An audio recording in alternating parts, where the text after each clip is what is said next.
নমস্কার বন্ধুরা, Sandeep Ganguly YouTube channel আপনার সবাইকে স্বাগত জানাই। তো বন্ধুরা, সিভিক ভলান্টিয়ার্সদের ভাতা বাড়ল ১,০০০ টাকা।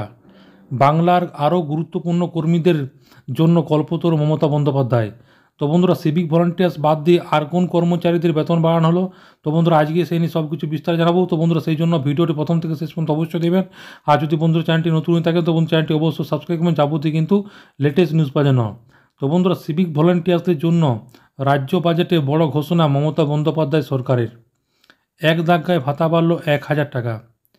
একই সঙ্গে মিড ডে মিলে রাঁধুনিদের বেতনও বাড়ানো হয়েছে। পাশাপাশি চুক্তিভিত্তিক গ্রুপ ডি এবং গ্রুপ সি কর্মীদেরও বেতন বাড়ানোর ঘোষণা করেছে রাজ্য বাজেটে। তো এর ঘোষণার কয়েক লাখ মানুষ উপকৃত হবে বলে জানান মুখ্যমন্ত্রী মমতা বন্দ্যোপাধ্যায়। একই সঙ্গে ৫ লাখ কর্মসংস্থানের দিশা রাজ্য বাজেটে রয়েছে বলে এদিন জানান তিনি। ২০২৪-২৫ অর্থাবর্ষে রাজ্যে বিধানসভার আর্থিক বাজেটে পেশ করেন অর্থমন্ত্রী চন্দ্রিমা ভট্টাচার্য। তো লোকসভা ভোটের আগে এই বাজেটকে একগুচ্ছ ঘোষণা করেন তিনি।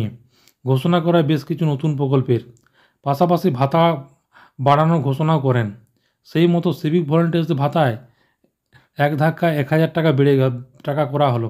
তার পাশাপাশি বাড়ছে গ্রিন পুলিশ এবং ভিলেজ পুলিশদের, এবং এর জন্য ১৮০ কোটি টাকা পয়সা রাজ্য সরকার তরফ থেকে বরাদ্দ করা হয়েছে বলে জানান চন্দ্রিমা ভট্টাচার্য।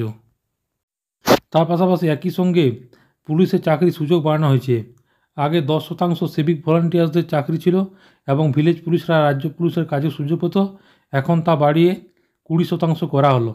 অন্যদিকে মিড ডে মিলে রাঁধুনিদের বেতন ১,০০০ টাকা থেকে বাড়িয়ে ১৫০০ টাকা করা হয়েছে। তো মুখ্যমন্ত্রী বলেন, এই সমস্ত কাজের সঙ্গে যারা যুক্ত তারা খুবই গরিব হয়। স্কুল বন্ধ থাকলে কাজ থাকে না, ওদের কষ্টের মধ্যে থেকে চলতে হয়। এই সমস্ত মানুষদের কথা ভেবেই রাঁধুনিদের বেতন বাড়ানোর সিদ্ধান্ত নিয়েছি বলে জানিয়েছেন রাজ্যের প্রশাসনিক প্রধান। পাশাপাশি চুক্তিভিত্তিক গ্রুপ সি এবং গ্রুপ ডি কাজের সঙ্গে যুক্ত কর্মীদের বেতন বাড়ানোর ঘোষণা এদিন করা হয়েছে রাজ্য বাজেটে। সেই মতো ৩,০০০ টাকা এবং ৩,৫০০ টাকা করে ভাতা বাড়বে। অন্যদিকে চুক্তিভিত্তিক কাজের সঙ্গে যুক্ত কর্মীরা চাকরি ছাড়লে কিছু টাকা পেতেন। এবার সেই বাজেটে সেই টাকার পরিমাণ বাড়িয়ে ৫ লাখ টাকা করা হয়েছে। তো ভোটের মুখে জনমুখী একের পর এক ঘোষণার খুশি মানুষ। অর্থমন্ত্রীকে জানিয়েছেন যে আগামী এপ্রিল মাস থেকে এই সিদ্ধান্ত কার্যকর হবে। তার পাশাপাশি বছরের শুরুতে নবান্ন তরফ থেকে সিভিক ভলান্টিয়ার্সদের বোনাস বৃদ্ধির ঘোষণা করা হয়েছিল। এবার থেকে ৫,৩০০ টাকা করে বোনাস পাবেন, এবং আগে ২,০০০ টাকা করে বোনাস পেতেন সিভিক ভলান্টিয়ার্সরা। ২০২০ সালে ৮ই সেপ্টেম্বর থেকে এই নিয়ম চালু হয়েছিল। ২০২৩ সালে পুজোতেও সিভিক ভলান্টিয়ার্সরা এই বোনাস পেয়েছেন।